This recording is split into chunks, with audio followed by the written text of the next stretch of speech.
विठोबा म्हणजेच कृष्ण का? आणि त्यांचे हात कमरेवर का असतात?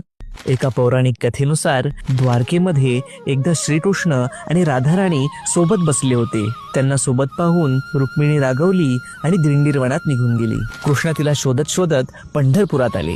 तिथे त्यांचा एक परम भक्त राहत होता, भक्त पुंडलिक. ते भक्त पुंडलिकाच्या भेटीस गेले तेव्हा तो आपल्या मातापित्याची सेवा करत होता. त्याला कळलं देव दारात आले आहेत, पण तो म्हणाला, देवा मी आता आई वडिलांची सेवा करतोय, पण तू हीच सेवा मान आणि थांब जरा. पुंडलिकाने एक वीट खाली टाकली आणि म्हणाला, याच्यावर उभं राहा, मी आलोच. आई वडिलांना निद्रा लागल्यावर पुंडलिक भगवंताजवळ आला आणि त्यांची माफी मागू लागला. त्याची मातृपितृ भक्ती पाहून भगवान श्रीकृष्ण अतिप्रसन्न झाले आणि त्याला वरदान मागायला सांगितले. तेव्हा पुंडलिक म्हणाला, भगवंता तुम्ही इथेच राहा, तुमच्या भक्तांवर तुमची सावली असू द्या. आणि बघा, देव खरोखर तिथेच उभा राहिला, हात कमर